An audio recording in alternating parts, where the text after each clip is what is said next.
మాటను గట్టిగా విను. వేదములనేటటువంటివి అనంతాలన్నాయి. వేదము ప్రతిపాదించిన వస్తువుని నువ్వు తెలుసుకున్నావు అనుకోవడం అజ్ఞానం. వేదములు అనంతాలున్నాయి, అపారం. వీటన్నింటి గురించి నేను ఒక్కడిని మాత్రమే ఎరుగుతుంది, ఇంకెవరూ తెలుసుకోలేరు అన్నారు స్వామివారు. శృతి ఏం చెప్తోందయ్యా వేదం అన్నారు. ఎవరి పేరు తీసుకుంటోంది, ఎవరిని అనువదిస్తున్నది, ఎవరిని అధ్యారోపణ చేసుకుంటుంది, ఇది నాకు తప్ప ఇంకెవరికి తెలియదు స్వామివారు.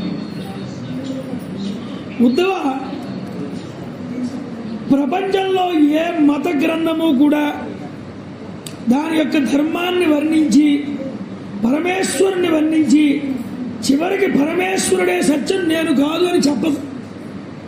ఒక్క హిందూ ధర్మం మాత్రమే, సనాతన ధర్మం మాత్రమే అలా చెప్తుంది. అంటే ఏమిటి? ఉన్నది పరమాత్మ తత్వం ఒకటే, కానీ దాని గురించి నేను కూడా వర్ణించలేను, కాబట్టి నేను సత్యం కాదు, ఉన్న పరమాత్మ ఒక్కడే సత్యం. అందువల్ల ఒక స్థాయి దగ్గరికి వెళ్ళేటప్పటికి వేదం కూడా పరమాత్మను కీర్తించలేకపోతుంది. ఇది చెప్పేది సనాతన ధర్మం. సంతు మహాత్ములు తమ వాక్కుతో సంసార ఆసక్తిని ఖండించి వేస్తారు. అందుకనే సత్పురుషుల బోధ వింటూ ఉండాలి. దానివల్ల ఏం జరుగుతుందయ్యా? వైరాగ్యం కలుగుతుంది. ఇందాక ఒక ఆవిడ అడిగింది, వైరాగ్యం గురించి చెప్పండి. వైరాగ్యం గురించి చెప్పాలంటే ముందు మనకు వైరాగ్యం కలగాలి,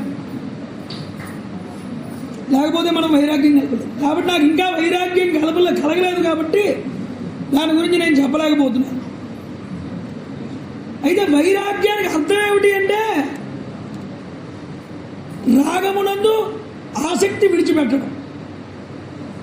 ఇది పొందాలి, ఇది కావాలి, ఇది ఉండాలి, ఇది ఉంటే నేను ఆనందిస్తాను, సంతోషిస్తాను. దాని ద్వారా సంతోషం ఎంత పొందుతావు? కొంతకాలం పొందుతావు.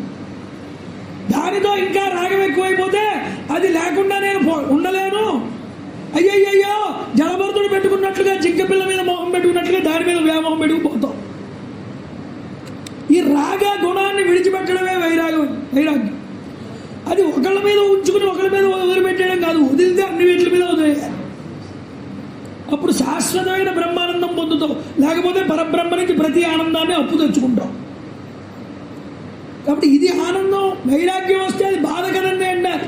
అసలు వైరాగ్యం వస్తే బాధ అనే మాటే ఉండదు. బాధ ఉంది అంటే నీకు వైరాగ్యం రాలేదని అర్థం. ఇది గుర్తుపెట్టుకోవాలి. ఒకసారి ఎవరికైతే వైరాగ్యం వచ్చిందో వాడికి ఇంకా బాధ అనేదే లేదు. కౌపీనవంత కలు భాగ్యవంత. వాడు చిన్న గోచి ఉన్న ఆనందంగా బతుకుతాడు, ఆనందంగా ఉంటాడు, ఎవరికి సమాధానం చెప్పుకోక్కర్లేదు, బ్రహ్మానందాన్ని పొందుతాడు. అర్థమవుతుందండి? కాబట్టి వైరాగ్యం ముందు మనకి రావాలి, లేకపోతే అప్పుడు మనం చెప్పగలం ఎదుటివాడికి. కాబట్టి పంచదార తీయగా ఉందన్నారు కదా, నేను ఎప్పుడూ పంచదార తినలేదు, నాకు పంచదార ఎలా తీయగా ఉంటుందో చెప్పండి అన్నారంతో వచ్చి నేనేం చెప్తాను, నువ్వు తింటే తెలుస్తుందంట. అవునా కదా? ఎవడికి వాడు స్వానుభవంగా ఆనందాన్ని పొందాలి తప్ప ఎవరో చెప్తే వచ్చేది కాదు, స్వతహాగా రావాలి. నాకు సాధ్యం నా సిద్ధం అన్నారు శాస్త్రం. అది వచ్చేది కాదయ్యా, దానంతటా అది నీకు వాసనా బలంగా రావాలి. ఈ వాసనలన్నీ పోయి అప్పుడు నీకు ముక్తి లభిస్తుంది. అందువల్ల సంత పురుషులు మహాత్ముల యొక్క మాటలు వినాలయ్యా, ఎప్పుడు వింటూ ఉండాలి. దానివల్ల నీకు వినగా వినగా వినగా వినగా ఈ సాధన వల్ల వైరాగ్యం కలుగుతుంది. సంత పురుషుల్ని దర్శించడం, సంత పురుషుల్ని దర్శనం చేయడమే గొప్పదిటండి. పరమాత్మని దర్శించే యోగ్యత కలుగుతుంది వాడికి. సంత పురుషులు అంటే ఎవరు? పరమాత్మ గురించి నిరంతరము గానం చేసేవాడు, పరమాత్మని తలుచుకునేవారు. అసలు నా దృష్టిలో అయితే అలాంటి సత్పురుషులే దేవతలు అన్నాడు పరమాత్మ. చూడండి, అలాంటి సత్పురుషులే బంధువులు అన్నాడు, అలాంటి సత్పురుషులే నా యొక్క ఆత్మ అన్నాడు. ఆత్మస్వరూపం వాళ్ళే, ఆత్మరూపం, ఆత్మోద్ధారుడు. ఎవరికి ఈ మాట అర్థం కాదో వారు నన్ను ఉపాసన చెయ్యాలి. అసలు ఉపాసన అంటే ఏమిటో తెలుసుకోవాలి. ముందు ఉపాసన చేయాలన్నా ఎలా పడితే అలా చేసేది కాదు ఉపాసన. ఉపాసన సూర్యుడిలో, అగ్నిలో, జలంలో, పృథివిలో, బ్రాహ్మణుడిలో, గోవులో అన్ని చోట్ల ఉపాసన చేయొచ్చన్నారు. చండాలుడి పర్యంతం హిరణ్య గర్భుడి దాకా, బ్రహ్మగారి దాకా ఎవడిలోనైనా నువ్వు ధ్యానం చేయి. కీట పతంగ వీటి పర్యంతం వరకు కూడా ప్రకృతి పర్యంతంతో అన్నింటిలో పరమాత్మని చూడడం నేర్చుకో. ఇలా చూడడం నీకు ఎప్పుడైతే వచ్చిందో నువ్వు ఉపాసన యందు స్థిరీకృతులయ్యావని గుర్తు. మనం ఏం చేస్తామండి? సూర్యుడి కోసం వేదపారాయణ చేస్తాం, అగ్ని కోసం హవనం చేస్తాం, హోమం, అతిథికి భోజనం పెడతాం, విద్వాంసుల్ని సత్కరిస్తాం, గోవుకి కాస్త పచ్చగడ్డి తీసుకువెళ్ళి పెడతాం. అలాగే సకల ప్రాణుల్ని కూడా పరమేశ్వరునిగా భావన చేసి నమస్కారం కూడా పెట్టాలన్నా. ఇలా పెడితే అందరికీ నువ్వు ఎప్పుడైతే నమస్కారం పెట్టడం అలవాటైందో పరమాత్మని నువ్వు దర్శనం చేయగలిగే స్థితి వచ్చింది అని చెప్పడం.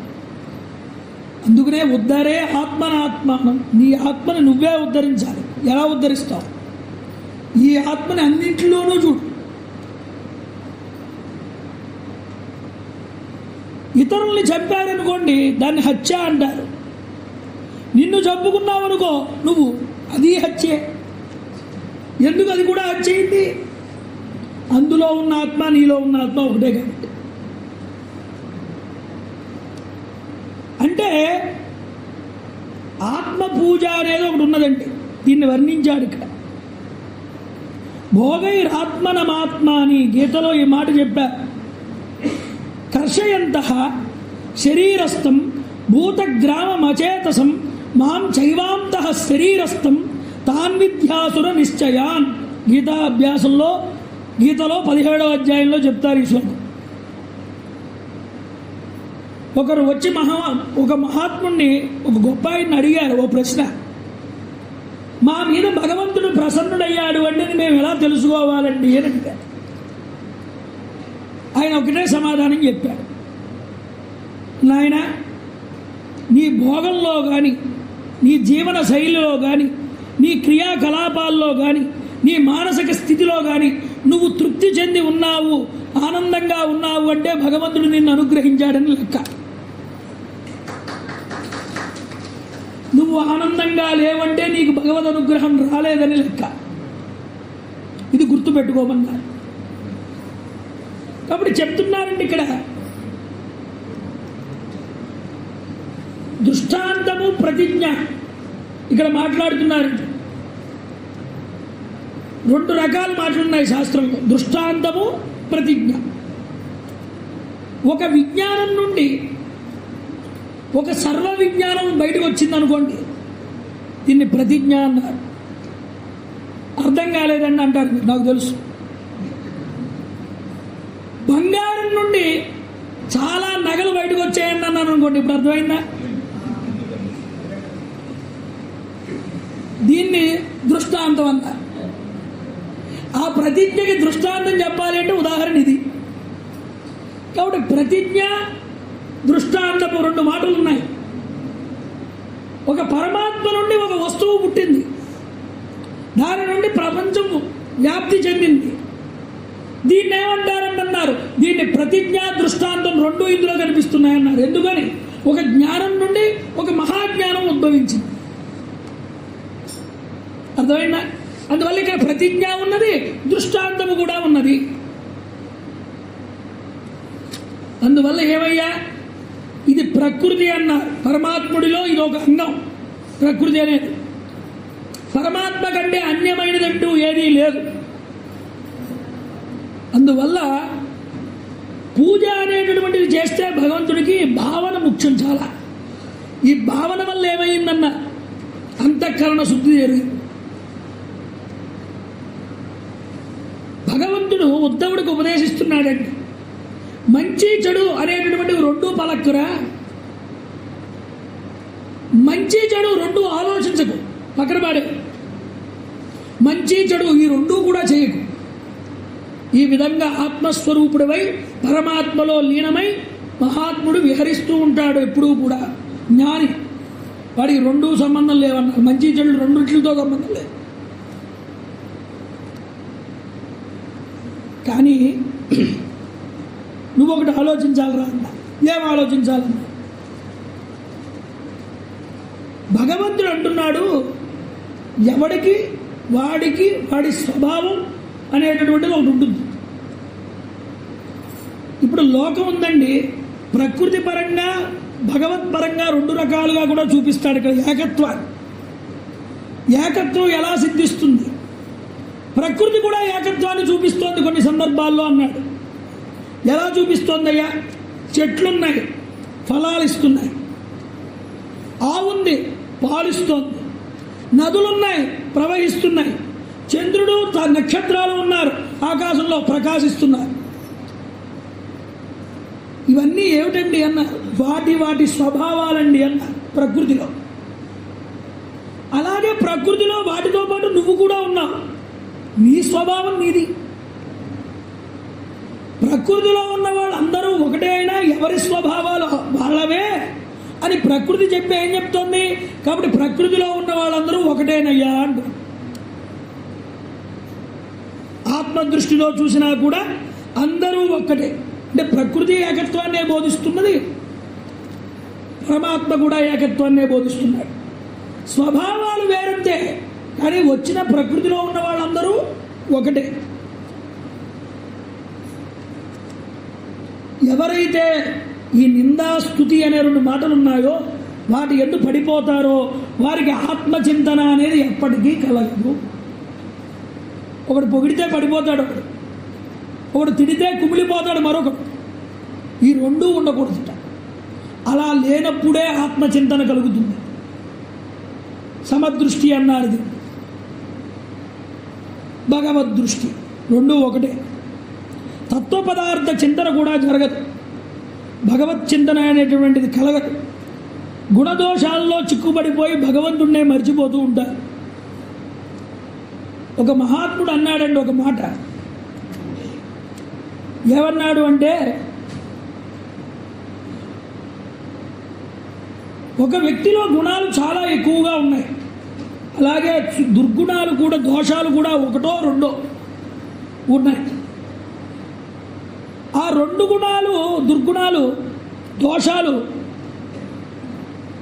ఎలాంటివి అని, పుట్టినటువంటి ప్రతి ప్రాణిలో కూడా దోషం అనేటటువంటిది ఎంతో కొంత ఉండి తీరుతుందన్న.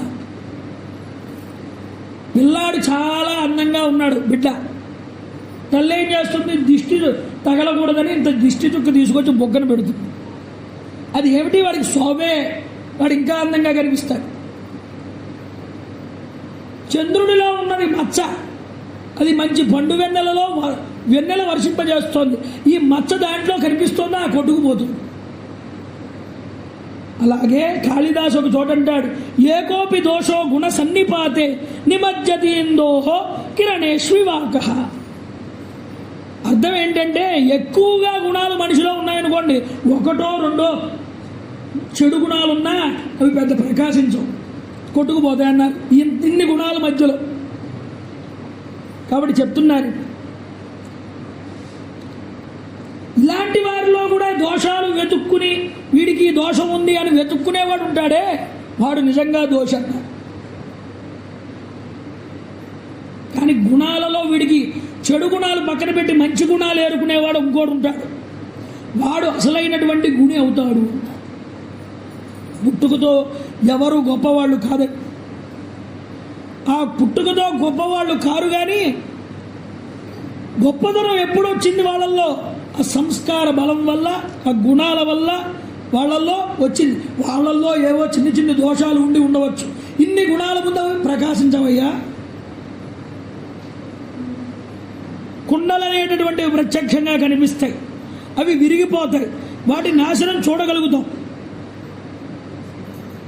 పృథివీ యొక్క నాశనం అనేటటువంటిది జరుగుతుంది, అది మనం చూడలేం. కానీ విన్నాం ఎప్పటికైనా పృథివీ కూడా వెళ్ళిపోతుందిరా అని. ఆకాశం యొక్క ఉత్పత్తి వినాశనం గురించి శాస్త్రాల్లో చదువుకున్నాం, కానీ అది నిజంగా ఎలా ఉంటుందో మనం ఎప్పుడూ చూడలేదు. ఆత్మానుభూతితో ఆత్మ అనురక్తి అనేటటువంటిది ఉన్నదే, ఇది అత్యంత అత్యంత చివరి భాగం అంటండి. ఇదంతా ఆత్మ సంధానం. ఇది ఎలా వస్తుందన్నారు? అనుభవం వల్ల లోపలికి వస్తుంది, అనుభవం. కాబట్టి కొన్ని కొన్ని విషయాలు శాస్త్రం ద్వారా తెలుసుకుంటావు, కొన్ని ప్రత్యక్షంగా తెలుసుకుంటావు, కొన్ని అనుభవపూర్వకంగానే తెలుస్తాయ్యా. ఇది తెలియాలన్నారు. చూడండి,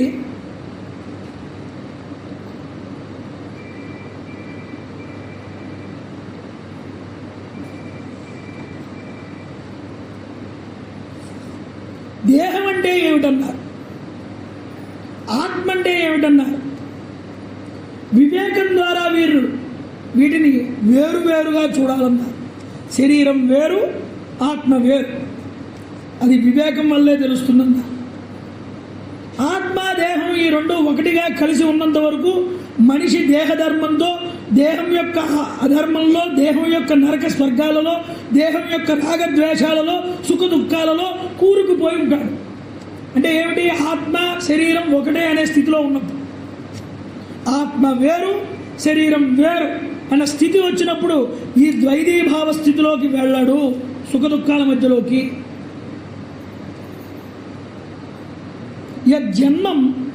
యజ్జన్యం తద్ అనిత్యం. ఇక్కడ ఆ మాటే చెప్తున్నారు. ఎన్నెన్నో ఆకృతులు సిద్ధమవుతాయి, అవన్నీ నశించిపోతాయి. తత్వం మాత్రం అలా కాదుట, అది తయారవ్వదు, నిరూపిస్తుంది ఒక విషయాన్ని. ఒక వస్తువుకి పేరు పెట్టామండి, ఆ పేరు పెట్టిన తర్వాత ఆ పేరు పెట్టిన వస్తువుకి తర్వాత నీకు ఇష్టం లేదు, ఆ పేరు మార్చేసావు. ఆ పేరు మార్చినంత మాత్రమే దాని గుణం పోతుందా? దాని గుణం ఎప్పుడూ అలాగే ఉంటుంది. అందుకనే బ్రహ్మ విష్ణువు ఇవన్నీ ఏమిటన్నారు? ఆకృతులు అండి అన్నారు. ఈ ఆకృతులు ఎక్కడి నుంచి వచ్చాయి? పరబ్రహ్మ నుంచే వచ్చాయి. సృష్టి చేసినప్పుడు బ్రహ్మలా కనిపిస్తున్నాడు, స్థితి చేసినప్పుడు విష్ణువులా కనిపిస్తున్నాడు, లయం చేసినప్పుడు శంకరుడిలా కనిపిస్తున్నాడు. అంటే ఒక్కొక్క కార్యం దగ్గర ఒక్కొక్క పని పెట్టుకున్నాడు. ప్రవచనం చెప్పినప్పుడు ప్రవచనకారుడిని పిలిపించుకుంటాడు, భార్య దగ్గర ఉన్నప్పుడు భర్తగా పిలిపించుకుంటాడు, తల్లి దగ్గర ఉన్నప్పుడు కుమారుడిగా పిలిపించుకుంటాడు. ఏమంటే వీరందరూ వేరా కాదు, ఒకడే. అలాగే పరమాత్మ ఒక్కడేనయ్యా. ఈ విషయాన్ని చెప్పాను. ఒక మహాత్ముడు అంటున్నాడు, ఒకవేళ నిర్వికారత కల్పన అనేటటువంటిది చేసుకుంటే ఈ నిర్వికారుడైన పరమాత్మలోకి ఏకమైతే తప్ప నువ్వు ఎప్పటికీ నిర్వికారతని తెలుసుకోలేవు. అంటే పరమాత్మ నిర్వికార వస్తువులో నువ్వు లయం అవ్వాలి, అప్పుడే నిర్వికారత అంటే ఏమిటో నీకు తెలుస్తుంది. కామ క్రోధ లోభ మోహాలు ఉన్నంత కాలము శృంగార అద్భుత బీభత్సాలు అనేటటువంటివి ఉన్నాయే, వాటితో తాదాత్మ్యత అనేటటువంటిది చెందుతూ ఉంటాడు జీవుడు. వీడెప్పటికీ నిర్వికారుడు కాలేడు. నిర్వికారుడు కావడానికి నిర్వికారుడితోనే ఐక్యం అవ్వాలి తప్ప మరొకరితో ఐక్యమైతే దానివల్ల ఏ ఉపయోగం లేదు. అర్థమైందా మీకు? నిర్వికారుడు ఎవరు? పరమాత్మతోనే సన్నిహితంగా ఉండాలి. ఎవరైతే నిర్వికార సత్యాన్ని అంగీకరించారో అతడు పరమాత్మని కూడా అంగీకరించాడు. అందుకనే సిద్ధులు వ్యామోహంలో పడకుండా, దేహానికి అమరత్వాన్ని కోరుకోకుండా, ద్వైత ప్రపంచంలో చిక్కుకోకుండా ఏకత్వాన్నే భావన చేస్తూ ఉంటారు సిద్ధులు అనేటటువంటి.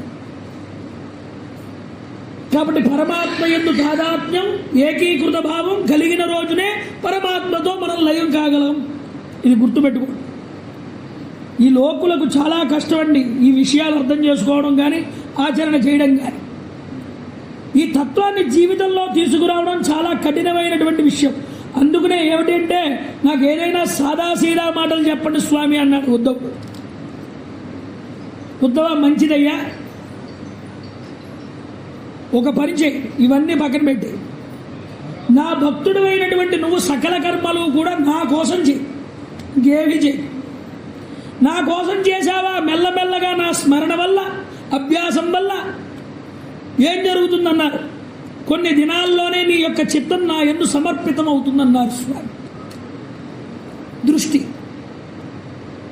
ఏ సాధకుడైతే కేవలం జ్ఞాన దృష్టిని ఆశ్రయించి ప్రాణుల యందు పదార్థముల యందు నా రూపాన్నే దర్శించి వారు నా రూపమే అనుకుని వారిని సత్కరిస్తూ ఉంటారో, మరియు బ్రాహ్మణుడు, చండాలుడు, దొంగవాడు, దొంగ, సూర్యుడు, కృపాలుడు, క్రూరుడు, వీరందరి యందు ఒకే దృష్టి కలిగి ఎవడైతే ఉంటాడో అతడినే నిజమైనటువంటి జ్ఞాని అని తెలుసుకోవయ్యా. అందరి యందు ఏకీకృత భావం అంటిది. సర్వభూతాస్తమాత్మానః సర్వభూతాని చాత్మని ఈక్షతే యోగయుక్తాత్మ సర్వత్ర సమదర్శన. అన్నింటి యందు సమదృష్టి కలిగి ఉంటాడు అలాంటి వాడు. ఈ సమదృష్టి రావాలి అందరి మీద. వాడు వీడు గొప్ప, వీడు తక్కువ, ఈ భావాలు ఏమొద్దు. అక్కడ పరమాత్మే ఉన్నాడు, ఇక్కడ పరమాత్మే ఉన్నాడు. అభ్యాసం చేయి. అభ్యాసం అంటే ఏమిటి? అలవాటు చేసుకో. నీ మనసుకి తాఫీలు ఇస్తూ ఉండు, ఎప్పుడు గుర్తు చేస్తూ ఉండు. రేపు మర్చిపోకు మనసా, రోజు ఇది గుర్తు చేసుకుంటూ ఆయన్ని ధ్యానం చేస్తూ. లోకం దృష్టి నీకు అనవసరం. నడిపేవాడు ఆయన, నడిచేది మనం ఆయన్ని పొందాలి. ఈ యొక్క ఏకాగ్ర దృష్టిలోకి వెళ్ళి ఈ దృష్టి అలవారుచుకోవడం నేర్చుకుంటే ఏమవుతుంది? అంత్యకాలమునందు ఆయనని గుర్తు చేయిస్తట. ఇంత సాధన దేనికండి? ఆ చివరిలో ఆయన యొక్క నామం తలుచుకుని ఆయన రూపాన్ని మనసులో భావం చేసుకుని వెళ్ళిపోవడానికేగా. ఇది రావాలి. అప్పుడు నీ యొక్క శరీరమే, నీ యొక్క బుద్ధే మహాక్షేత్రం అయిపోతుంది, పరమేశ్వర స్థానం అయిపోతుంది.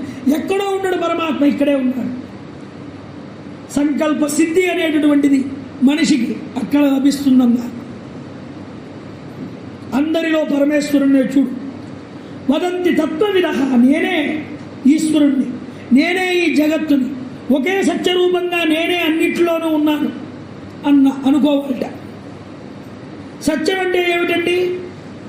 ఏదైతే అందరిలో అఖండమైనటువంటి సత్య వస్తువు ఉన్నదో అదే ప్రత్యక్ష చైతన్య అభిన్నము, దాని పేరే సత్యము. అంతకన్నా వేరే సత్య వస్తువు మరొకటి లేదు. ఎవరైతే ఈ సత్యాన్ని భావిస్తారో వారు నేను నీకంటే ముందుండాలి అని ఎవరితోనూ కూడా పోటీలు పడరట. వాడు వెళ్తాడు, వాడి దారి వాడిది, నా దారి నాది. ఆయన పరమాత్మగా, ఆయన గెలిస్తే ఏమిటి, నేను గెలిస్తే ఏమిటి? ఎవరి గుణాల్లో కూడా దోషబుద్ధిని ఇలా వేలెట్టి చూపించట, ఇలా దర్శనం చేసేవాడు. ఎవరిని అవమానించడు. నాకింత విద్య వచ్చు, నాకింత అహంకారం అని పొంది అహంకారాన్ని పొందట. సాత్విక గుణాన్ని పొందుంటాడు. ఉద్ధవ, అన్నింటికన్నా సులభమైన ఉపాయం సమస్త ప్రాణుల ఎడల భగవద్భావాన్ని కలిగి ఉండడమే. భగవద్భావాన్ని పొందిన వారు ఇలా అనుభవాన్ని పొందాలి. ఏమిటా అనుభవం? పువ్వులు తమ సౌందర్యంతో, తమ సుగంధంతో పరమాత్మని పూజ చేస్తున్నాయి. ఈ పృథివీ తన యొక్క గంధ తన్మాత్రత చేత భగవంతుడి పూజలో నిమగ్నమై ఉన్నది. జలము తన సంపూర్ణమైనటువంటి రసతత్వం చేత భగవంతుడి పూజలో నిమగ్నమై ఉన్నది. తేజములోని సమస్త ప్రకాశము కూడా భగవంతుడి యొక్క ప్రకాశములో నిమగ్నమై ఉన్నది. వాయువు యొక్క స్పర్శ ద్వారా భగవంతుడిని పూజిస్తున్నది. ఆకాశం తన శబ్దము ద్వారా భగవంతుడిని పూజిస్తున్నది. భగవంతుడే పూజా సామాగ్రి, భగవంతుడి పూజే జరుగుతోందంతా అన్ని చోట్ల. కాబట్టి నువ్వు స్వయంగా నీలో అమృతత్వాన్ని అనుభవంలోకి తెచ్చుకోవాలంటే అన్ని జీవక్రియలలోనూ భగవంతుడి కోసమే జరుగుతున్నాయి ఇవన్నీ అనే భావనలోకి వెళ్ళు. కాబట్టి నువ్వు ఏం చేయాలి? పంచభూతాల నుంచి నువ్వేం తెచ్చుకుంటున్నావు? అప్పు తెచ్చుకుంటున్నావు, సుఖాన్ని ఇంద్రియాల ద్వారా. ఈ ఇంద్రియాల ద్వారా నువ్వు తెచ్చుకుంటున్న పంచభూతాల యొక్క సుఖము కూడా ఇది పరమాత్మకి నివేదనం తప్ప నాకు కాదు అని అనుకో. ఇలా అనుకున్న రోజున గొప్పదైనటువంటి స్వపర భేదం అనేటటువంటిది ఉండదు. బ్రాహ్మణుడు, కషాయివాడు, చోరుడు, సూర్యుడు, క్రూరుడు, అక్రూరుడు, ఇదంతా సమానంగా అంటారు. అప్పుడు లోపల ఏ కేళీ కూడా జరగదన్నారు, ఏ ఆట ఉండదు. ఇంక ఏమిటన్నారు ఈ ఆట? ఆకాశము, బ్రహ్మ, శూన్యము వీటినన్నిటినీ కే అన్నారు. కే లీ అంటే ఏమిటన్నారు? లియత్ అన్నారు. అంతటికంతా ఆట జరుగుతూ ఉంది నీ లోపల. ఆకాశంలో, శూన్యంలో, బ్రహ్మలో లీనమైపోతావు నువ్వు వెళ్ళి. ఇక ఆట అనేది ఉండదు, అన్నిట్లో కలిసిపోతావు. అప్పుడు ఇదంతా మనోవిలాసం మాత్రమే.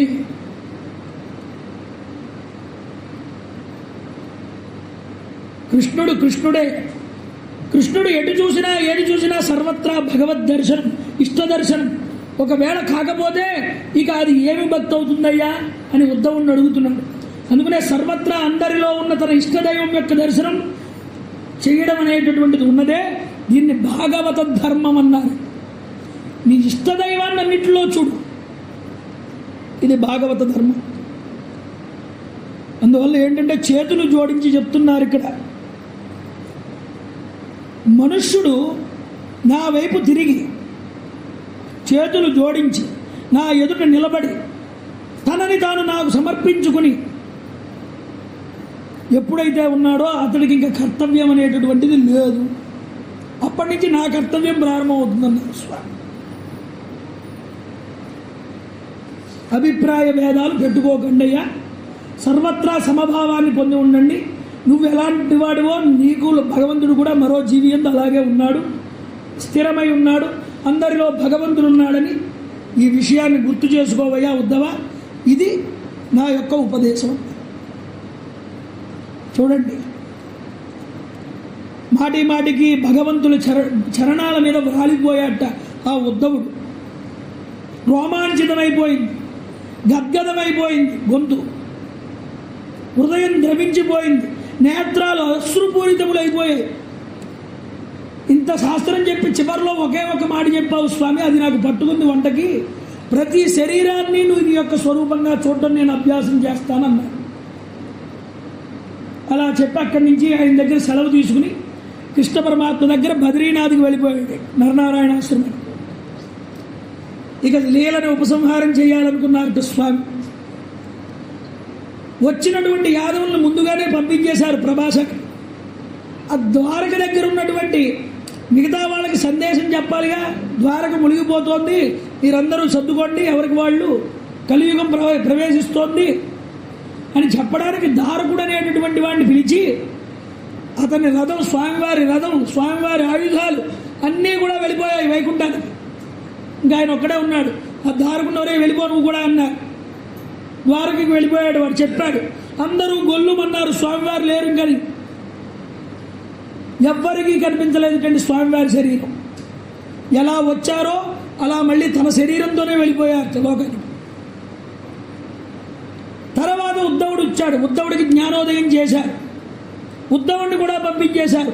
ఆ యొక్క పిప్పలాద వృక్షం అనేటటువంటి వృక్షం కింద కూర్చుని కాలు మీద కాలు వేసుకుంటే ఈ జర అనే బోయవాడు ఆ ముక్క పెట్టి కొట్టాడు బాణం. అది స్వామివారికి వెళ్ళి గుచ్చుకుంది. చూసారా,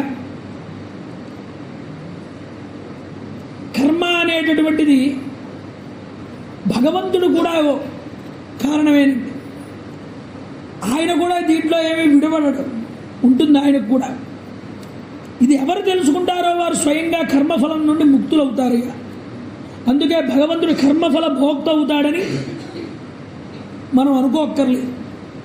ఆయన కర్మని ఇవ్వగలడు, కర్మని తీసేయగలడు. ఆయన సంకల్పం అది వెళ్ళిపోవాలి కాబట్టి తనంతట తానుగా ఊర్ధ్వలోకాలకి వెళ్ళిపోయాడు. అవతార సమాప్తి జరిగింది.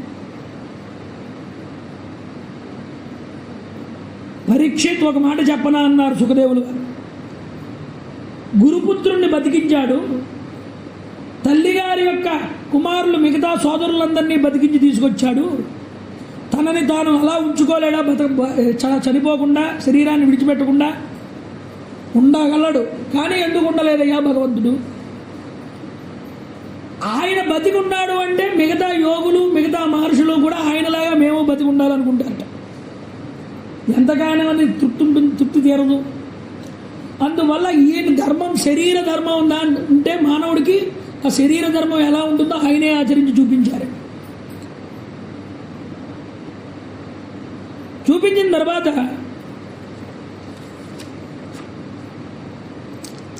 శరీరం అనేటటువంటిది అంతర్ధానం అయింది స్వామివారి. ఇక్కడతో 11వ స్కందం అయింది. ఇక్కడి నుంచి 12వ స్కందం కలియుగ ధర్మాల గురించి చెప్పారు. ఉపసంహార స్కందం అంటారు దీన్ని. కలియుగంలో ఎలా ఉంటుంది పరిస్థితి? చాలా దారుణమైన పరిస్థితులు నడుస్తాయి. మరి కలిదోషాల నుండి బయటపడాలంటే ఏం చేయాలయ్యా? ఒకటే ఉపాయం ఉందన్నాడు శ్రీశుకుల వారు. ఇన్ని దోషాలకి ఖజానా అయినా ఈ కలియుగం ఒక గొప్ప గుణం ఉందయ్యా ఈ కలియుగంలో. ఇక్కడ కృష్ణనామ సంకీర్తనం చేసినంత మాత్రాన వాళ్ళకి భగవత్ ప్రాప్తి అనేటటువంటిది కలిగి తీరుతుంది. భగవత్ కథలు, భగవత్ నామం రోజు చెప్పండి.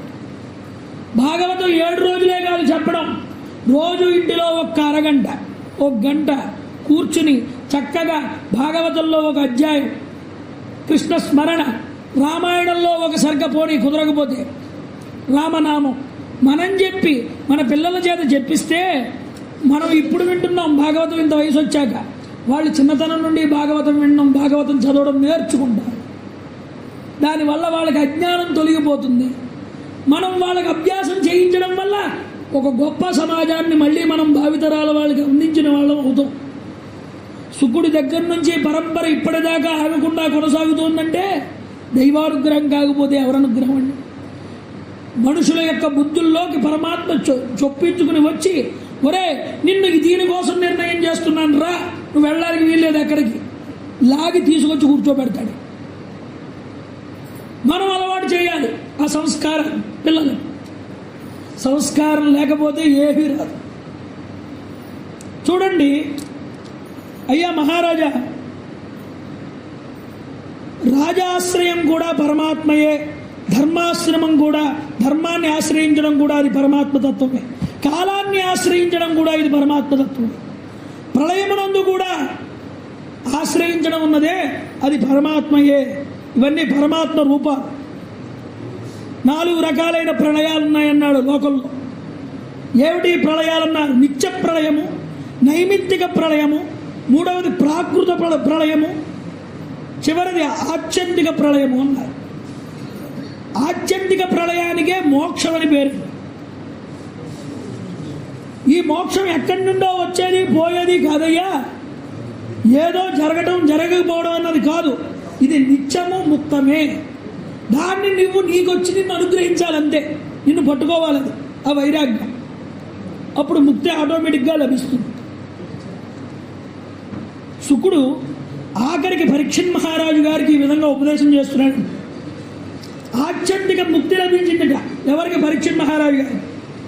అహం బ్రహ్మ పరంధామ బ్రహ్మాహం పరమం పదం ఏవం సమీక్షన్ నాదానం ఆత్మన్యాదాయ నిష్కలే దశంతం తక్షకం పాదే లేలీహనం విషాననై నద్రక్షాసి శరీరంచ విశ్వంచ పృథగాత్మని. నాయన నువ్వు బాగా అనుసంధానం చేయి నేను చెప్పే మాటలన్నీ. శుకుడు చెప్తున్నాడు పరీక్షిత్, ఏదైతే త్వం అహం అనేటటువంటి లక్ష్యాలున్నాయో వీటి యొక్క అర్థాలకి మూలాలకి వెళ్తే ఈ త్వము ఈ అహము రెండూ కూడా కలిసిపోతాయి ఒక చోట. అప్పుడు సాక్షి, శుద్ధ చేతనము, పరబ్రహ్మ, సర్వాధిష్టాన తత్వము అన్నీ కూడా నువ్వే అయిపోతావు. ఈ విషయాన్ని తెలుసుకోన్నారు. ఏమండి నేను ఫలానా అండి, నేను ఇదండి, నేను అదండి అంటాడు ఒక్కొక్కడు. కాదురా, పరమాత్ముడు నీలో వ్యాపించి ఉన్నాడు. నువ్వు పరమాత్మలో వ్యాపించి ఉండడం కాదు, పరమాత్మే నీలో వ్యాపించున్నాడు. ఇక్కడ ఇద్దరు ఒకటే, గుర్తుపెట్టుకో. పరమాత్మ వేరు, జీవుడు వేరు కాదు, అభిన్నులు మీరిద్దరూ కూడా. దీనిని మరొక్కసారి వినవయ్యా చెప్తున్నాను పరీక్షిత్తు అని మళ్ళీ చెప్పాడు. నువ్వు పరమాత్ముడివి, పరమాత్ముడివే నువ్వు. జీవుడు ఈశ్వరుడిలో, ఈశ్వరుడు జీవుడిలో కలిసి ఏకమైపోయారు అని తత్వతః ఇద్దరు ఒకటేనని పరీక్షిత్ ఈ విధంగా నీవు ఆత్మను గురించి అనుసంధానం చేయి. నీవు పరమాత్మ రెండు కాదు అని, ఒకటేనని ఎప్పుడైతే అనుసంధానం చేశావో ఆత్మ సాక్షాత్తు పరబ్రహ్మమని నీకు అనుభవపూర్వకంగా తెలుస్తుంది. అలా తెలిసినప్పుడు ఈ సకల ప్రపంచము కూడా నీకు ఏకమైపోతుంది. అప్పుడు తక్షకుడు కానీ, విశ్వకర్మ కాలుడు కానీ, సర్పము కానీ ఏదొచ్చినా నీ పాదాల దగ్గరకు వచ్చి కాటు వేసినా నీకు బొత్తిగా ఏమీ కూడా తెలియదు. ఎందుకంటే ఇది ఉంటుంది, రేపు పోతుంది, కానీ నువ్వు అలాగే ఉంటావు, నువ్వు శాశ్వతుడివి. ఈ శరీరం విశ్వం కంటే వేరు కాదని నువ్వు అప్పుడు చూడగలవయ్యా అన్నాడు. ఆ స్థితికి చేరినప్పుడే శరీరం పడిపోయినా నువ్వు ఏకీభావ స్థితిలో ఉండడం వల్ల నువ్వు విశ్వంలోనే కలిసిపోయి ఉంటావు, నీకు మళ్ళీ జన్మలేమి ఉండవు. ఆ స్థితికి రా, ఒకటే అన్న విషయం తెలుసుకో, ఎరుకలోకి రా, ఇంత విన్నావుగా, అర్థమైందా అన్నాడు. చూడండి, ఈ ఉపదేశం చేసిన తర్వాత పరీక్షిత్ మహారాజు సుఖదేవుడికి నమస్కారం చేశాడు. అంటున్నాడు, రాజా నా మాటలను మనసు పెట్టి విన్నారా మీరు అని అడిగాడు సుఖదేవుడు. మీ అజ్ఞానం నశించిపోయిందా? పరీక్షిత్ అంటున్నాడండి, మహాత్మా నా అజ్ఞానం అనేటటువంటిది నశించిపోయింది. రమారమణ గోవింద. అజ్ఞానాన్ని రూపమాపుకున్నాడు. అజ్ఞానంచ నిరస్తం మే జ్ఞాన విజ్ఞాన నిష్ఠయ భవతా దర్శితం క్షేమం పరం భగవత పదం. ఒకటే మాట చెప్పాడు, నాకు మీరు జ్ఞాన విజ్ఞానాలన్నింటినీ ఉపదేశించారు, సాక్షాత్తు పరబ్రహ్మ పరమాత్మ భగవానుడి గురించి ఉపదేశం చేశారు, మరి ఈ అంధకారం నుండి నన్ను మీరు దాటించారు స్వామి. ఇప్పుడు నేను ఇక నా వాక్కు నా మనస్సు నాలోనే నిలుపుకుంటున్నాను, కాబట్టి నాకు పరమాత్మ ఏకంగా కనిపిస్తున్నాడు ఇప్పుడు నాకు. తర్వాత ఈ పరీక్షిత్తు సుఖదేవుణ్ణి పూజించాట.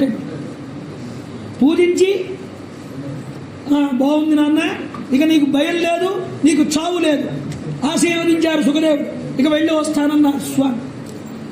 అక్కడి నుంచి బయలుదేరారండి సుఖదేవులు వారు. ఆయన డ్యూటీ పూర్తయి గంగా తీరంలో ఆసనం వేసి కూర్చున్నాడు పరీక్షిత్ మహారాజు.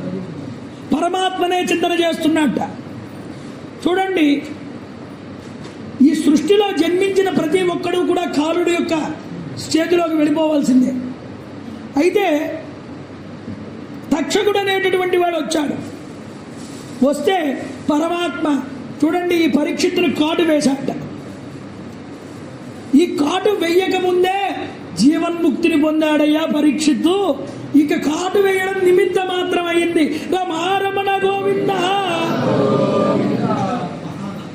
బ్రహ్మాస్త్రం చేత దగ్ధమవుతున్నప్పుడు స్వామివారు తన గదతో అనుగ్రహించారు, అస్త్రంతో. ఇప్పుడు బ్రాహ్మణ వాక్కు చేత దగ్ధమైపోతున్నటువంటి పరీక్షిత్తుకి బ్రాహ్మణ వాక్కు అనేటటువంటిది ఏదైతే ఉందో అటువంటి బ్రాహ్మణ వాక్కుని వాక్కుతోనే నిర్మూలన చేయాలని భాగవత వాక్కు అనేటటువంటిది చేసి శుకుడు ఈ వాక్కు దోషాన్ని తీసేశాడు, జీవన్ముక్త స్థితిని కల్పించాడు. ఎందుకని? భగవంతుడి పరిపూర్ణ కృపా కటాక్ష వీక్షణాలు ఆ పరీక్షిత్తు మీద ఉన్నాయి. ఆ కటాక్ష వీక్షణాలు మన మీద కూడా మనం కలిగించుకోవడానికి మనం తాపత్రయపడాలిగా. ఇంతకన్నా లేదు చెప్పేది లోకంలో. చూడండి, ఇలా చెప్పి తర్వాత ఏం జరిగిందన్నారు.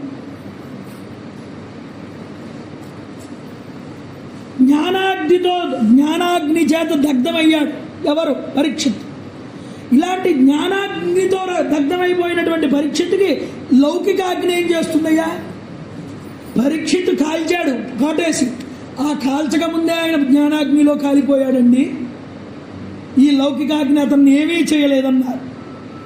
ఇదయ్యా రాజా పరీక్షిత్తు యొక్క కథ. వాన్మయమైనటువంటి శాపానికి వాన్మయమైనటువంటి నివారణ మందు సుఖదేవుల వారు వేశారు ఇక్కడ పరీక్షిత్తుకి. ఈ విధంగా శుకుల వారు సౌనకులందరికీ కూడా సూతుల వారు సౌనకులందరికీ కూడా ఈ కథని బోధించారు. అయితే చెప్తూ ఈ మాటలు ఓ కథ చెప్పాడు. అసలు భగవంతుడి మాయ ఎలా ఉంటుందో వినండి. ఈ మాయలో ఉన్నాం మనందరం కూడా. మాయలోంచి బయటికి పడు. కలగన్నావు, ఆ కలంతా మాయే. కానీ నీకేమనిపిస్తోంది? పడుకున్నప్పుడు అది నిజం అనిపిస్తుంది. కళ పూర్తయిపోగానే బయటకు చేరుకున్నాక ఓహో ఇదంతా కళ అనుకుంటున్నావుగా. ఈ మాయ యొక్క స్వరూపం ఎలా ఉంటుందో మార్కండేయ మహర్షి వారు తెలుసుకోవాలనుకున్నారు. తెలుసుకోవాలనుకుని ఒకసారి ఏమైంది అంటే నరనారాయణుల్ని ప్రార్థన చేశాడు మార్కండేయుడు. వాళ్ళు ప్రత్యక్షమయ్యారు. ఏం కావాలన్నా మీ మాయ ఏమిటో తెలుసుకోవాలండి అన్నారు. వాళ్ళు అన్నారు సరే, నవ్వారట. తప్పకుండానయ్యా, సరే మంచిది, నా మాయని చూడన్నట్ట. నారాయణ సుభద్రా నదీ తీరం దగ్గర కూర్చుని సాయంత్రం సంధ్యావందనం చేసుకుంటున్నాడు మార్కండేయ మహర్షి వారు. తపస్సు చేసుకుంటూ ఉండగా ఈయనకి ఒక అనుభవం కలిగింది. 4 దిక్కుల నుంచి సముద్రం పోటెత్తుకుని వచ్చేస్తున్నట్టుగా భావన చేశాడు. కళ్ళు తెరిచి చూసేలోపు మొత్తం సముద్ర జలాల్లో మునిగిపోయాడు వెళ్ళి. అయినా ఇతను చావలేదుట మార్కండేయుడు. చూస్తున్నాడు ఈ సముద్ర జలాల్లో ఏం జరుగుతుంది అని. ఒక జలచరాలు వచ్చి మింగేస్తున్నాయండి. జలచరాలు వచ్చి మింగేస్తున్నా మళ్ళీ బయటపడుతున్నట్ట. మళ్ళీ ఇంకో జలచరం మింగుతోందట. ఇలాగా కల్ప పర్యంతము కూడా ఆ సముద్రం జీవుల్లో కలిసి అందులో తిరుగుతూనే ఉన్నట్టు ఈ మార్కండేయుడు. ఒకసారి ఏమైంది అంటే ఒక చిన్న ఒడ్డు కనిపించింది. అక్కడ పెద్ద రావి వృక్షం ఉంది. ఆ ఒడ్డు మీద, ఆ ఒడ్డు దగ్గరికి చేరుకున్నాడు వెళ్ళి. ఆ రావి చెట్టు మీద ఉన్నటువంటి ఒక ఆకు ఈ సముద్ర తీరం దగ్గర పడి ఉన్నది. ఆ ఆకు మీద ఒక నీటి బిందువు ఉన్నది. ఆ నీటి బిందువును చూసి ఇక్కడ అంటున్నారు, ఈ నీటి బిందువు ఎప్పుడు ఈ ఆకు నుంచి కింద రాలిపోతుందో ఎవరికీ తెలియదయ్యా. ఒక్క క్షణంలో జారి పడిపోవచ్చు. అలాగే మనిషి యొక్క ఆయువు కూడా ఎప్పుడు కిందకి రాలిపోతుందో ఎవ్వరికీ తెలియదు. అయితే పక్కన ఇంకో ఆకు చూశాటండి. దాని మీద ఒక చిన్న బాలుడు పడుకున్నట్ట. ఏం చేస్తున్నాడయ్యా ఇతను అన్న. బొటన వేలు తీసుకుని నోట్లో పెట్టుకు చీకుతున్నట్ట. చీకుతుంటే మహాత్ములు అంటారండి, జనులందరూ ఎవరి చరణామృతాన్ని తీసుకుని ఆస్వాదిస్తూ ఆ చరణ కమలాన్ని వచ్చినటువంటి రజస్సును స్వీకరిస్తున్నారో తాగుతున్నారో, మీరందరూ ఇలా నా పాద జలాలను మీరు స్వీకరిస్తారు కదరా, అందువల్ల మీరందరూ ఎంత గొప్ప ఆనందాన్ని పొందుతున్నారో నేను తెలుసుకోవాలని నా పాదాన్ని బొటన వేలుని నేనే చీకుతున్నానన్నట్లుగా ఈ బాలుడు కనిపించాడు. మార్కండేయ మహర్షి వారు ఈ బాలకుడి దగ్గరికి వెళ్ళగానే ఈ బాలకుడు ఒకసారి ఊపిరి పీల్చుకున్నట్టు ఇలాగా ఈ ఊపిరి ముక్కు కన్నాల్లోకి వెళ్ళిపోయాడు మార్కండేయ మహర్షి వారు. ఈ ముక్కు కన్నంలో నుంచి శరీరంలోకి వెళ్ళగానే అక్కడ కూడా సేమ్ ఇలాంటి బ్రహ్మాండాలే కనిపించాయి. ఈ బ్రహ్మాండాలన్నింటిలోనూ కూడా ఈయన కూర్చున్నటువంటి సుభద్రా నది కనిపించింది. ఆ ప్రదేశం కనిపించింది. ఇదివరకు తాను తపస్సు చేసుకుంటూ సంధ్యావందనం చేసుకుంటూ స్థితి కనిపించింది. ఇంకో మార్కండేయుడు కూడా అక్కడ కనిపించాడు. ఆశ్చర్యపోయి కళ్ళు తెరిచాడు. ఒక్కసారి ఎక్కడ సంధ్యావందనం చేసుకుంటున్నాడో అక్కడే ఉన్నాడు. ఓహో, స్వామి మాయ అంటే ఇదన్నమాట. బాగుంది. కూర్చుని మళ్ళీ తపస్సులోకి వెళ్ళాటండి, ధ్యానంలోకి. పైనుంచి పార్వతీ పరమేశ్వరులు వెళ్తున్నారు. పార్వతీ పరమేశ్వరులు వెళ్ళి మార్కండేయుడిని చూసి ఇతన్ని అనుగ్రహిద్దాం కిందకి దిగారు. ఏమయ్యా మార్కండేయ, నిన్ను అనుగ్రహించానన్నారు. పలకలేదుట. ఓహో, చాలా సమాధి స్థితిలో ఉన్నాడు. తన శక్తితో పరమేశ్వరుడు ఆయన యొక్క మేలుకొలుపు చేశాడు. మేలుకుని చూడగానే పార్వతీ పరమేశ్వరుడు నమస్కారం చేశాడు. ఏం కావాలరా, నీకు వరం ఇవ్వాలనుకుంటున్నాను, నిన్ను మెచ్చా అన్నారు స్వామి. అయ్యా, నేను ఇలా వరం కోరుకునే మాయ అంటే ఏమిటో తెలుసుకున్నాను. ఇంక ఈ మాయలోను మీరు నన్ను ముంచొద్దు. మీరేమైనా నన్ను మీరు అనుగ్రహించాలి అంటే ఒక వరం ఇవ్వండి అన్నాడు. ఏమిటయ్యా అన్నారు. మీ ఎంతో అచంచలమైన భక్తి కలిగేటట్లు చేయండి. మీరు నాకు అంతకు మించి ఏం చెయ్యొద్దన్నారు. అంతేకాదు, మహాత్ముల యందు నాకు అచంచలమైన భక్తి కలగాలన్నాడు. ఇలా కోరుకుంటే శంకరుల వారు చాలా ఆనందించారు, ప్రసన్నులయ్యారు. ఒరే, 2 కాదు నీకు 3 వరాలు ఇస్తానన్నారు. నీకు అందరి మీద భక్తి ఉంటుంది, భగవంతుడి మీద, మహాత్ముల మీద. దానితో పాటు నీకు కల్పాంత జీవిగా నిన్ను అనుగ్రహిస్తున్నాను రా, నీకు ఆయుష్ ఇస్తున్నానన్నారు స్వామి శంకరుడు. తర్వాత స్తుతుల వారు అంటున్నారు, ఈ భాగవతం యొక్క విషయాలన్నీ మళ్ళీ సంగ్రహంగా చెప్పుకుంటూ వచ్చారండి ముందర నుంచి చివరి దాకా. సర్వ వేదాంత సారం యద్ బ్రహ్మాత్మైకత్వ లక్షణం వస్త్వ ద్వితీయం తన్నిష్టం నాణ్యత్ర స్యాత్ అద్రితిః క్వచిత్. భాగవతంలో వేదాంత సారం అంతా కూడా ఉందన్నారు. వేదాంత సారం అంటే ఏమిటి అన్నారు, దీన్ని ఎలా గుర్తించాలన్నారు. సంపూర్ణమైన బ్రహ్మాత్మ ఐక్యత్వం అనేటటువంటిది ఉన్నదే, అదే బ్రహ్మంలో ఆత్మ ఐక్యమయ్యేటటువంటి స్థితి వేదాంత సారం ఇది.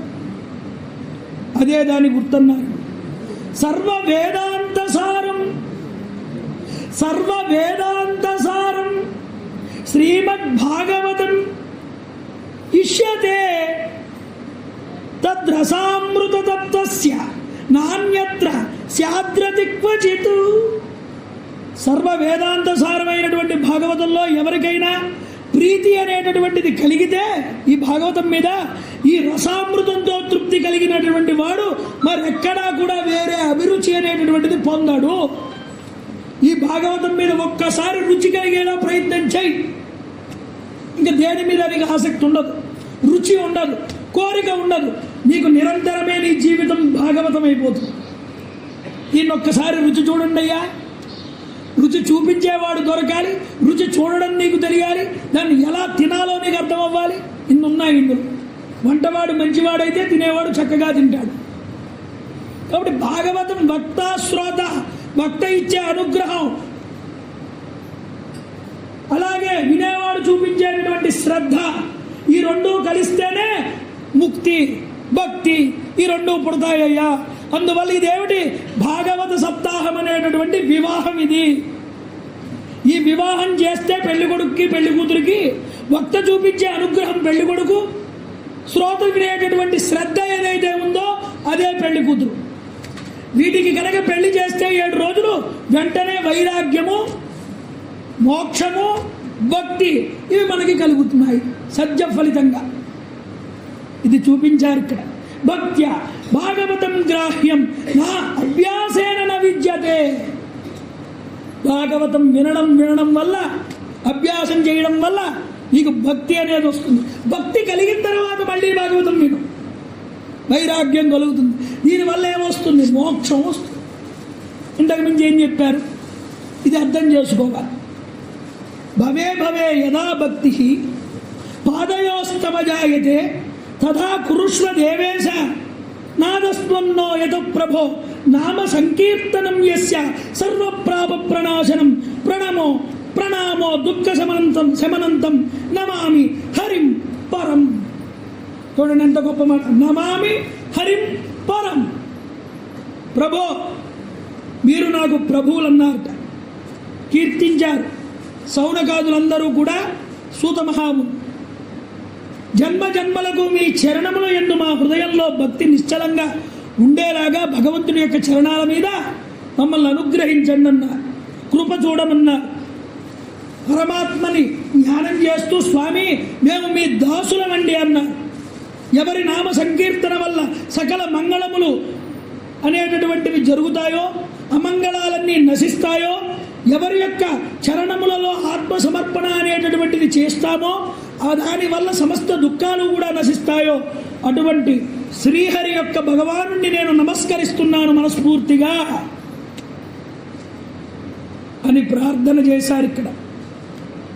కాబట్టి ఏం చేయాలండి, భగవంతుడి నామాన్ని శ్రవణం చేయండి, కథల్ని శ్రవణం చేయండి, వర్ణన చేయండి, సంకీర్తన చేయండి. సకల పాపతాపాలు నష్టమైపోతాయి. నామోచ్చరణతో పాపం నశిస్తుంది. ప్రణామం చేయడం వల్ల పాప ఫలితం దుఃఖం నశిస్తుంది. నామ సంకీర్తన చేయడం వల్ల పాపనాశనం జరుగుతుంది. స్వామికి నమస్కరిస్తే ప్రారబ్ధం అనేటటువంటిది పోతుంది. ఇక దుఃఖనాశనం అంటే ఏమిటన్నారు, ఎవరి ప్రారబ్ధంలో దౌర్భాగ్యము దారిద్ర్యము వ్రాసిపెట్టి ఉన్నాయో వాళ్ళ ప్రారబ్ధాలు అనేటటువంటివి కూడా భగవత్ చరణామృతాల్ని ఎవడైతే పట్టుకుంటాడో వాడికి అవన్నీ కూడా నశించిపోతాయన్నారు. భగవంతుడి పాదాలు పట్టుకోవడం రావాలయ్యా. భగవన్ నామం వల్ల పాపాలు, పాప ఫలితాలు, ఈ దుఃఖాలు అన్నీ నశించిపోతాయి. అందుకనే చెప్పండి, మనందరము కూడా చెప్పాలి ఈ మాట. ఏమనయ్యా? హరి భగవానుడి యొక్క పాదాలకి మేము ప్రణామం చేస్తున్నామని. కాబట్టి తం నమామి హరింపరం, తం నమామి హరింపరం, తం నమామి హరింపరం. భగవానికి, రాధాకృష్ణ భగవానికి, రాధాకృష్ణ భగవానికి గోవింద గోవింద గోవింద. వాసుదేవ భగవానికి, వాసుదేవ భగవానికి, వాసుదేవ భగవానికి. నమ పార్వతీపదే. ఈ విధంగా భాగవతం పూర్తయిందయ్యా. ఇది పూర్తవదు, నీ జీవితంలో నిరంతరం నడుస్తూనే ఉంటుంది ఈ భాగవత ధర్మం. దీన్ని పట్టుకున్నవాడు, దీన్ని విచారణ చేసినవాడు తప్పకుండా తరించి తీరతాడు అన్నారు. అప్పుడు అంతటి అవకాశం ఇచ్చినటువంటి మీ అందరికీ, నాగభూషణం గారికి పేరు పేరున కృతజ్ఞతలు తెలియజేసుకుంటున్నాను. భాగవత కథా శ్రవణం, కథ చెప్పడం అవకాశం వస్తే వదులుకోకయ్యా. మా గురువు గారు చెప్పిన మొట్టమొదటి మాట చెప్పడమే కాదు, వినడం కూడా అదృష్టమే. అది అవకాశం నాకు ఎప్పుడు దొరుకుతుందా అని నేను చూస్తూ ఉంటాను. సభలోకి వెళ్ళి కూర్చుంటే మీరు కూడా 2 మాటలు మాట్లాడండి అంటారు. నాకు లేదయ్యా, నాకు వినడం చాలా ఇష్టం. అసలు ఇక్కడ కూర్చుని చెప్పడం కన్నా నాకు అక్కడ కూర్చుని వినడం చాలా ఇష్టమే. చెప్పేదంతా ఏమిటి, గొంతు శోష తప్ప ఏమీ ఉండదు. వినడం అనుకోండి, ఆ భగవంతుడి లీలల్లో రమించిపోవచ్చు, ఆత్మానందాన్ని పొందొచ్చు. అందువల్ల శ్రవణ భక్తి గొప్పది చెప్పేవాడి కన్నా. వీడికి ఎన్నో ఆలోచనలు వస్తూ ఉంటాయి మైండ్లో కూర్చుని, అవన్నీ చెప్పాలనుకుంటాడు. వీడి ఆలోచనలన్నీ మనుషుల మీద రుద్దాలనుకుంటాడు. కానీ వినేవాడు అవన్నీ పట్టించుకోడు. భగవంతుడి నామము కథ తప్ప వాడికి ఏమి వినిపించదు. అలాంటి అదృష్టం దక్కాలి అంటే, భాగవతం వినాలి అంటే సాధారణమైన విషయం కాదు. అందున నిస్వార్థమైన సేవ చేసే నాగభూషణం గారు లాంటి దాంట్లో దొరకాలంటే ఇంకా గొప్ప విశేషం. అందుకని ఆయన ఫోన్ చేసిన వెంటనే, అయ్యా మద్దులపల్లి దత్తాత్రేయ శర్మ గారు చెప్తారు, ఆయనకి ఏదో ఆరోగ్యం బాగోలేదు, మీరు చెప్పాలి అన్నారు. ఆయన ఎక్కడండి, నేనెక్కడ? ఆయన సాక్షాత్తు గరుత్మంతుడైతే నేను ఈగలాంటి వాడు. గరుత్మంతుడి ముందు ఈగ నిలబడగలదా? కానీ ప్రతి జీవిలోనూ పరమాత్మను చూడాలనే సంకల్పంతో ఈ జీవిలో కూడా నారాయణుడు ఉన్నాడు కదా, తీసుకొచ్చి చెప్పిద్దామని చెప్పించాడు. ఆయన గొప్పతనం కానీ ఇది నా గొప్పతనం కాదని మరీ తెలియజేసుకుంటూ, ఇంతటి అవకాశం ఇచ్చిన నాగభూషణం గారికి, ఈ వేదభారతి సంస్థ వారికి మనస్ఫూర్తిగా శిరస్సు దాటించి అవధానులు గారంతటి ఆయన ముందు కూర్చుని ప్రవచనం చెప్పగలిగే అవకాశం కూడా నాకు దక్కింది. నాళ్ళు మహానుపురుషుడు ఎంత ఎత్తెదిగినా ఒదిగి ఉండాలని ఆయన ద్వారా నేర్చుకున్నాను డైరెక్ట్గా చూసి. కాబట్టి ఇంతటి అవకాశాలు నాకు దొక్కినందుకు గాను నేను మీ అందరికీ కృతజ్ఞతలు ఆవిష్కరింపజేసుకుంటూ, వాసుదేవుడి యొక్క పరిపూర్ణ కృపా కటాక్ష వీక్షణములు మనందరి మీద ఉండాలని నేను మనస్ఫూర్తిగా భావన చేస్తూ స్వస్తి.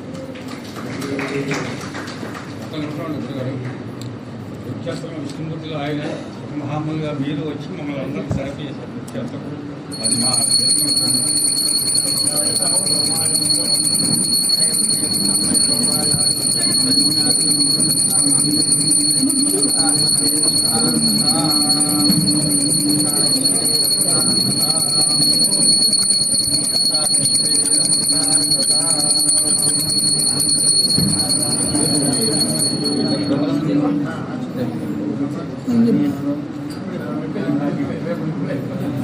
గోవింద గోవింద గోవింద.